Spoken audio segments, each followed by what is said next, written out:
Hello, this is the J Show. Dr. J. Smith here with Dr. Andy Bannister. We've brought him down just to talk about his material, specifically your oral formulaic material. We got into it in the last episode, episode 2. Now we're moving into episode 3. And we're going to unpack exactly. I didn't want you to get going because it's really getting exciting now. Get me going, we'll be there for an hour, Joe. We would, and that's why I want to make sure that we really start from scratch. Sounds good. Back up a bit and explain what you were saying in the last episode. So to summarize where we ended the last episode, I talked about the fact that one of the early arguments I heard my Muslim friends advance for the Quran back in the 1990s was Muhammad was illiterate. The Quran is this amazing work of literature. And therefore the Quran's a miracle. And therefore that intrigued me. That's the claim they make. That's the claim. And that intrigued me because I found myself thinking, if all those premises stand up, they're onto something.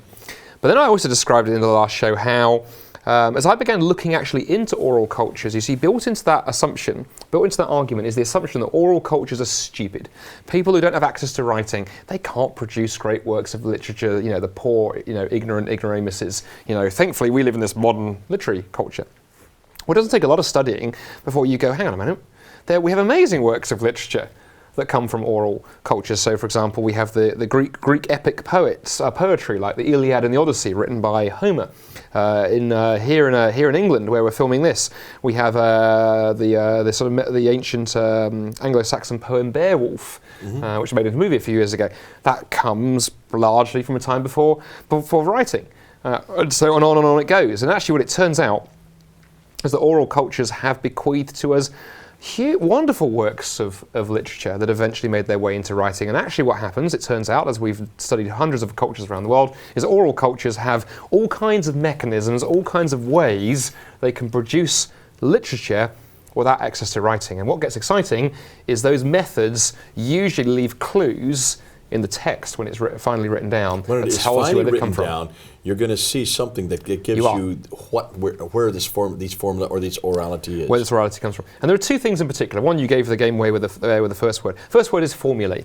In hundreds of oral cultures that we've looked at in scholarship over the last 100 years or so, when this scholarship has really got going, is we found that most writing today that comes from oral cultures like the Iliad, the Odyssey, Beowulf, and other works contains within it a lot of formulaic phrases. And these are short, repeated phrases that are used time and time again. Give some examples. So let me give you a contemporary illustration, Jay. I mean, you're not a granddad yet, but look old enough to be one, but you're not there yet. Well, thank you. Let's imagine a little 4-year-old comes up to you, tugs on your sleeve after church perhaps and says, Dr. J, can you tell me a fairy tale? Can you tell me the story of Little Red Riding Hood?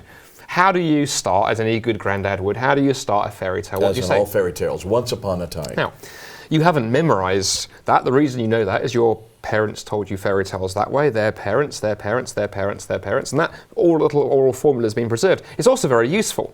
You don't have to think about how to start a fairy tale. You just know that you start once upon a time. And all cultures have examples of these, but oral cultures have hundreds and thousands of them. Why? Because imagine that you're a poet, a performer, a storyteller, a preacher. You're standing in front of an audience waiting to hear from you. You haven't got writing. You haven't got the internet. You've only got what's up here. How do you do it? Well, you have this whole vocabulary, this whole library of formulae that you can just draw upon.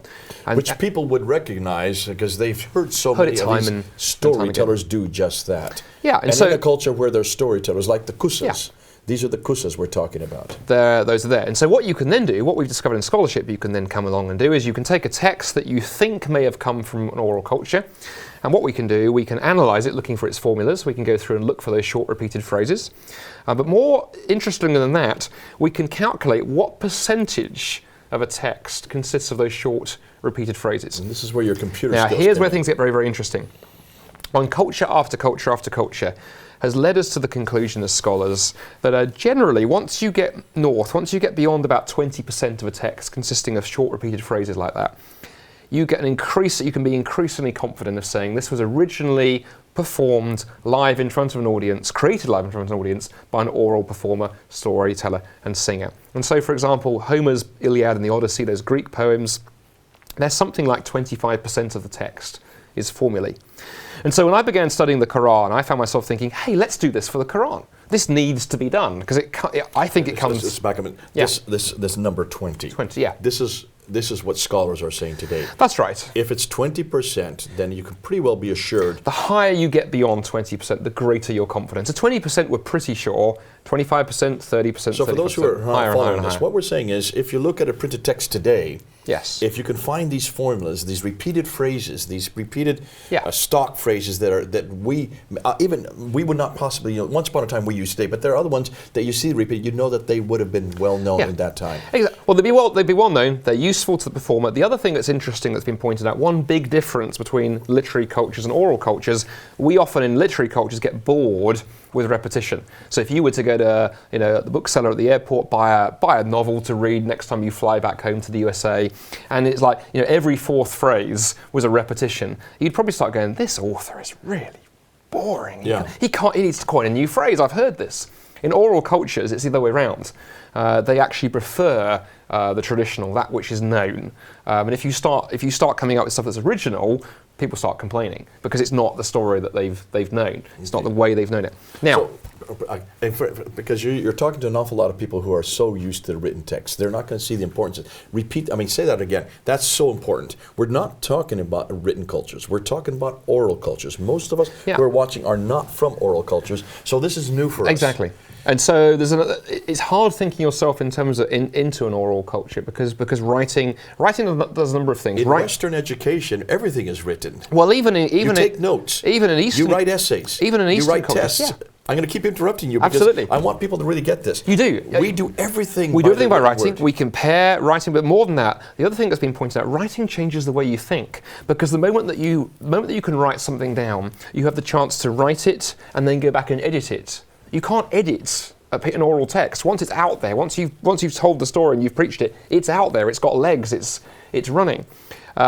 Writing allows you to do things that you can't do without it. Somebody once pointed out that, for example, a list is a written invention. Oral cultures don't memorize lists. Okay. So very all of us have got to switch gear. We've got to switch Stop looking gear. at the Quran as a written text like we look at it. Think back into orality for a Go minute. back into it. Now, for those of us who don't come from oral cultures, you made something But really... here we're jumping a step, though. How do we know the Quran is an oral Before we do document? that, but I still want to get this idea. Yes. In an oral culture, you want things that are familiar. You want phrases that help you to understand, to give you the genre, to make you feel that's familiar with you. You want stuff that's familiar and traditional, and as of course as the person who's doing the speaking and the performing, you reliant upon formulae because you've got an audience out there hanging off your word, expecting you to hear. And if you say to your audience, it's going to take me 20 minutes to come up with the right phrase here, I'll be back in a moment. You've lost them. You've got to be able to deliver. And formulaic phrasing allows you to do that as an experienced performer. Okay, this is another proof that this is an oral society. Whenever I introduce this material to people, the idea that the Quran is repetitious is not controversial. Anyone who's read the Quran has noticed, oh, hang on a minute, I've seen that phrase again and over and over. What's going on? Over again, you're right. So, built the computer software and we ran the analysis. Now here's the thing, think back a few moments ago, I said 20% is kind of the threshold. If 20% of a text consists of short repeated phrases, we're pretty certain it's been created by an oral performer live in front of an audience. Homer's poems, which in classical Greek scholarship, nobody really disputes they were created this way, they're 25%. What about the Quran? What percentage? Well, it depends on what surah you're looking at because the numbers fluctuate, but let's take an average. Somewhere between about 45 and 50% of the Quran. Now we're going to put up a graph here, and I think it's fascinating because you're going to show the Meccan versus the Medinan. And you can see the graph there. If you take a look at the graph, just point out, explain what's on the graph. Well, there's a couple of things going on. We'll show that the graph you're going to look at here does a couple of things. It shows you the formulaic density, the percentage of formulas in each surah. Immediately you can see a couple of things. Firstly, it runs very high for most of them. But also there's a noticeable step in the graph towards the end of the numbers. And the way the Quran is organized, most of the Meccan material is towards the back of the Quran. So when you're looking at that graph, the left side is Medina and the right side would be Meccan. Yeah, now that's not hard and fast rule, it's a general rule. What we were then able to do with the computer is actually go, well, just out of interest, how do the numbers stack up for Mecca and Medina? We won't just look at the graph and get a hunch, we'll actually get the numbers. And what you notice is that the so-called Medina material in the Quran, there's a huge difference in the number there over the Meccan material. Much higher. Yeah, there's difference going on there, which is actually surprising. So what you're saying is it has human intervention. Marks. Yeah, and actually, in fact, let me illustrate actually with an illustration I sometimes use when I do the university lecture on this. One of my hobbies is walking and exploring the mountains of northern England and Scotland, and there's a lot of history up there. And often you'll come across, when you're walking in the mountains, you'll come across tunnels in the mountains, old mines. There's lots of what we call industrial archaeology. Now there's interesting thing going on up there. You'll find mines that were dug by the Romans, because unlike you Americans, we have thousands of years of history in this country, and so some of those mines will actually go back to Roman times. Some of them were dug by the Victorians. Mm-hmm. How do you tell the difference very quickly between a Victorian mine shaft tunnel and a Roman one? Well, here's the thing. The Victorians had black powder. They had explosives, and they would blast out, and so you can see the shape of the rock looks different. Romans, on the other hand, picks. They literally dug, and you can look along the ceiling, and you can see pick marks still from 2,000 years ago. In other words, the tools that you use leave marks. And this is the fingerprint you're behind. talking about. That's the fingerprints. The Quran was constructed orally, using oral tools that have been used in hundreds of other cultures. They leave marks, like those pick marks in the rock. When we look at the text, particularly using computer analysis, it's very, very clear.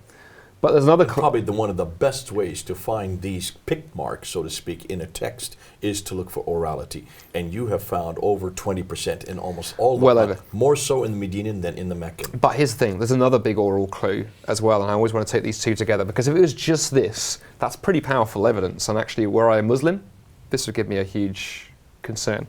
But it gets better than that. There's another big indicator that a text has come from an oral culture. And that's the existence of something that we call a performance variant. And again, let me illustrate this. Let's go back to that fairy tale analogy I used. Let's imagine a little child comes to you, tugs on your sleeve and says, Dr. J, tell me the story of Little Red Riding Hood. And you tell her the story. And in fact, word gets around, among small children that you're good at this stuff. So a week later, another little kid comes to you, tugs on your sleeve, Dr. J, tell me the story of the Little Red Riding Hood. And you repeat the story. Now, if we recorded those two stories and transcribed them and compared them, would they be word for word the same? No. In fact, if we were to record what we just done right now, the next time we were to do this next week, you would say it very different. You would have the same content. Absolutely. Unless you've actually gone out and memorized that fairy tale, then it would be different. Same story. You'd have a little girl and a wolf and a basket of goodies and a grandmother, all those other things would be in there, but the words be different. You've created what scholars call a performance variant. Two versions of the story because they were performed orally, not read or recited or memorized. Now, so let's get back to those stories of Adam and Iblis. You're connecting the dots, right? If you can find performance variants in a text, it's a very strong clue that it comes from orality. So, the Quran. There are a number of examples, but perhaps one of the most interesting ones is that one we talked about in an earlier episode, the story of Iblis and Adam. It occurs 7 times in the Quran. Just to recap, because I don't think we've done it this episode, Allah creates Adam, brings the angels in, says to the angels, bow down. They bow down apart from one, Iblis, who refuses, and for that is cast out of paradise and becomes Satan. That story is there 7 times in the Quran, and every time it's different. Well, the wording's different. It's clearly the same story. There's angels, there's a commandment, there's a bowing, there's a refusal, there's a casting out. The main characters, the main events. The story looks the same, but the wording is the way different. It's told. You see, which is exactly what you would expect. You see, if the performance, particularly, if the Quran was a purely literary product, you'd expect one of two things. You'd expect either direct quotation. For example, in the Bible, where the New Testament quotes the Old Testament, you'll often find direct quotation, or you'll find the Quran saying something like, well, you need to go back to Surah 33 and look this up here. I would self-reference. The fact that it tells the story again and differently best fits this model that we're talking about, performance variance. So you put this together with the formulaic data, and we now have a double whammy. We have incredibly powerful evidence that this is the way the Quran was performed. Now, what's interesting, that the Quran was first recited orally, is not controversial. We talked about this in episode 1 of our 3 episodes together. How when Muhammad died, the Quran is not in written form, right. And there was this huge effort to try and get it written down.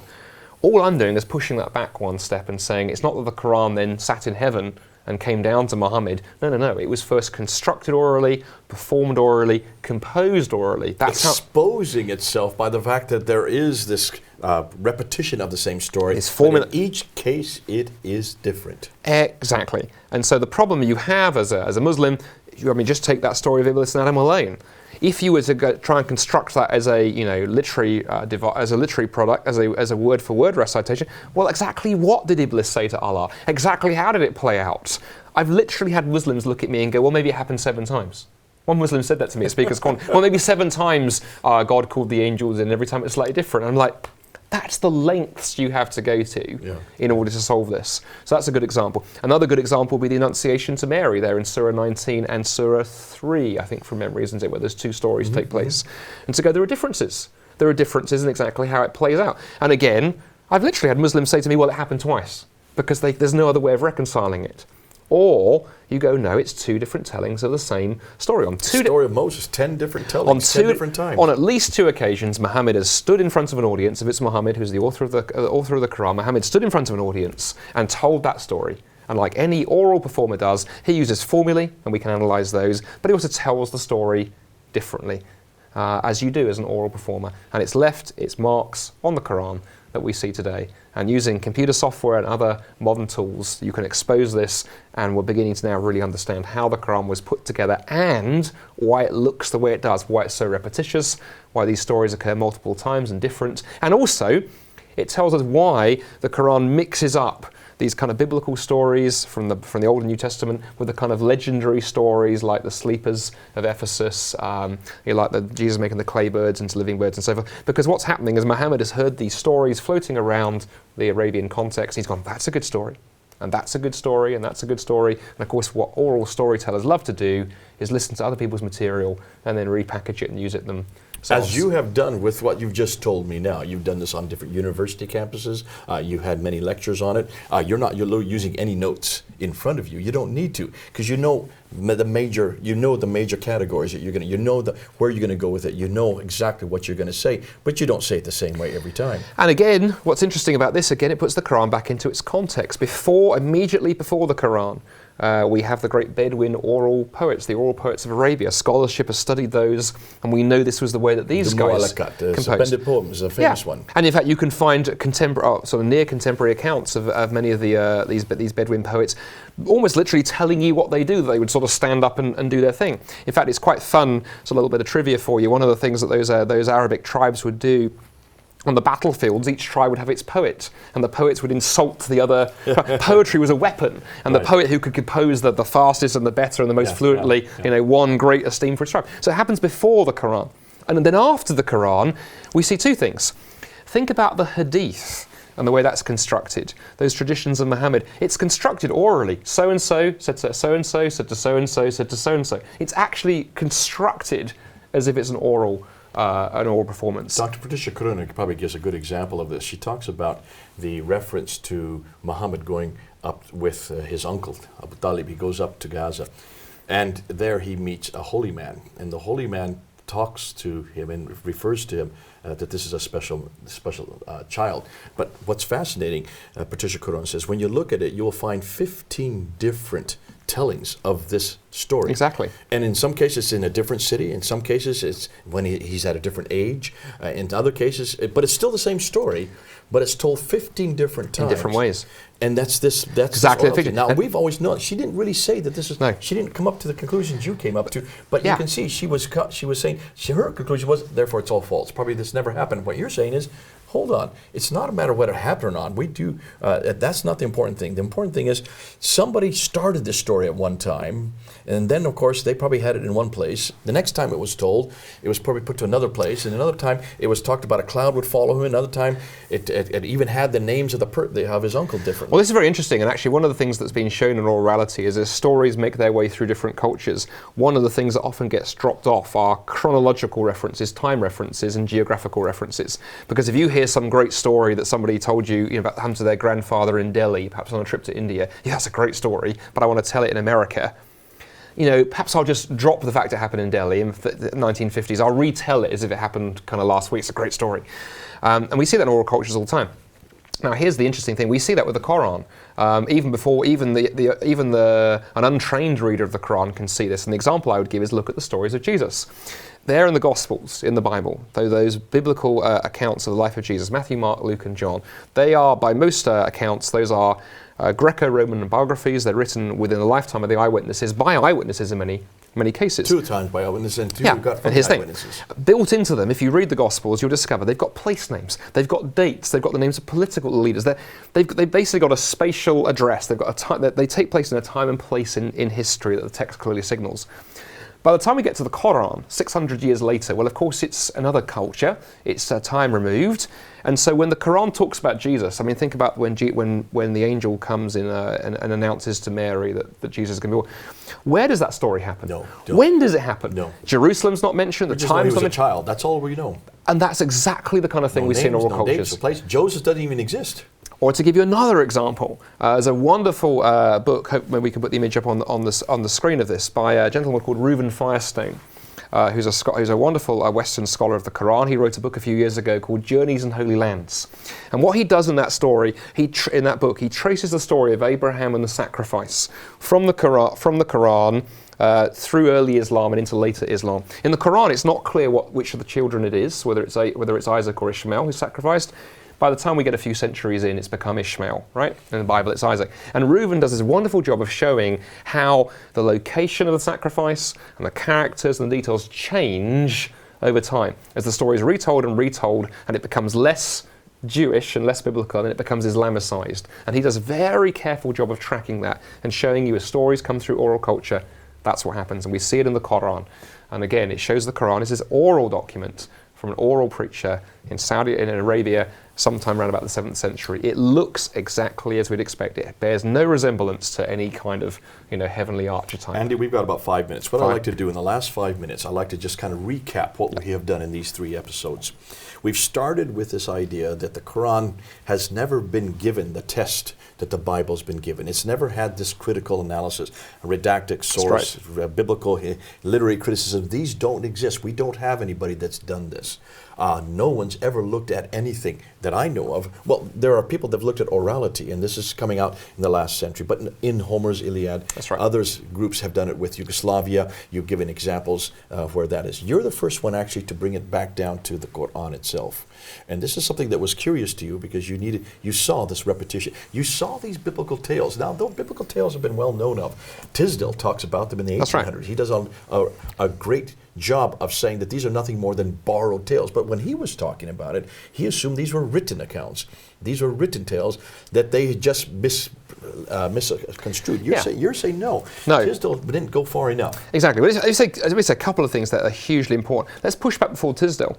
Preserved in the pages of the Quran are the criticisms that Muhammad's opponents levelled at him. Do you remember what the Meccans accused him of using? He was accused of telling fables of the ancients. That's right. So there was something in what he was saying that in their ears sounded like these stories.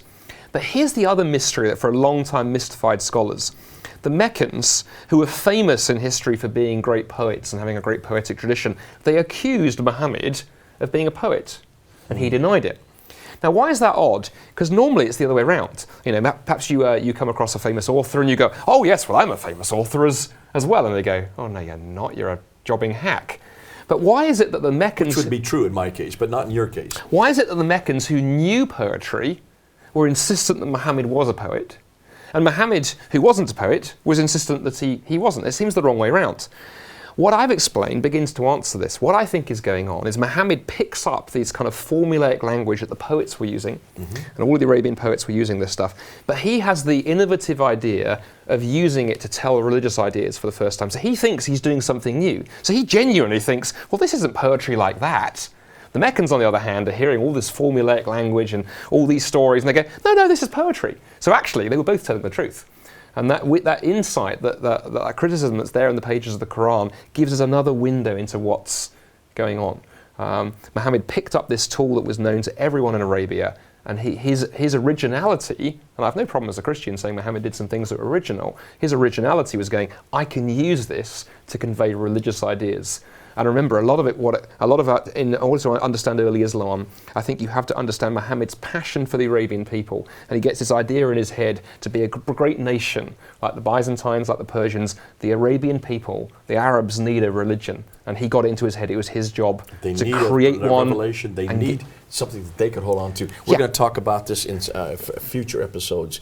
But this is exciting because what you're showing and what you're saying is that's why we now see this repetition. That's right. You see these repeated phrases over and over and over again. It's all there. This is the beauty of this. You don't, in one sense, even if you are not a scholar, if you're an ordinary reader of the Quran, if you're a Muslim doing this, or just someone opening the Quran for the first time, it doesn't take you long flicking through to go, you put this into computer analysis. And you can put the numbers, the number crunching. It did it very quickly. Do the number crunching. Out that whereas orality had to be something anywhere from 20% of the text or more. The Quran is approaching 50. Approach 50. So it shouts at you as a scholar, almost double. And to me, it's unquestionable. This is how the Quran was put. I want you to wrap this all up. What does this say then about the Quran? I want you to just tell, especially to the Muslims that are out there. So I'd say to Muslims listening, go right back to the start of this discussion. Right? We talked about the fact the Quran, Islam really stands on two things. There's two things that your Muslim faith stands on if you're a Muslim listener to this. It stands on the book and the man. If you can't trust the Quran, if you can't trust what you've been told as a Muslim, that it came directly from heaven, if you can't trust Muhammad's claims to prophethood, the whole game is over.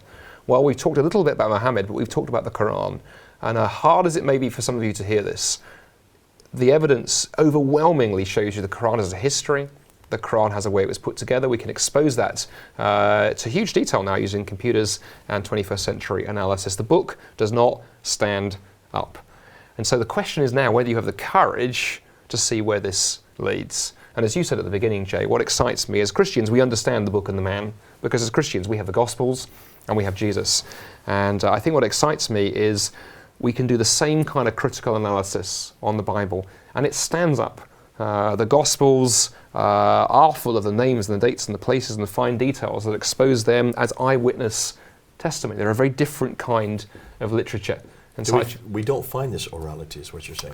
Well, I'd say two things very quickly there. We do find orality in pages of the Old Testament, particularly in places like the Psalms, which is what you'd expect, because the Psalms claim they're praise poetry. David picks up his instrument and praises the Lord. We find hints of orality in places in the Gospels, particularly in the parables. But that's what we'd expect, because Jesus is a wandering oral preacher. He comes into a village and he begins telling these beautiful stories and beautiful parables. So we would expect to find orality. So in the Gospels, where we'd expect to find it, we find it. In the Quran, where if the Muslim story is true, it shouldn't be, we find it. And the same critical tool, on the one hand, cuts through the foundations of the Quran and actually supports the Bible. Oh, Andy, this has been great. I want to thank Andy for coming down. He's been doing these 3 episodes with us to unpack his own doctoral research. Here's a picture. We're going to show the book that you can buy to unpack it yourself, to get much more in depth. But I hope you've really followed. This is something that shows all the way through that this has human imprint on it. This is not a book. This book here that comes from heaven probably doesn't even come from Muhammad. Looks like it has human intervention. Very much so. Formulaic intervention over and over again. But we didn't know that. I didn't know that until really I got to your book and actually started talking to you. Been terrific having you, Andy. This is Andy and Jay here in London. Over and out.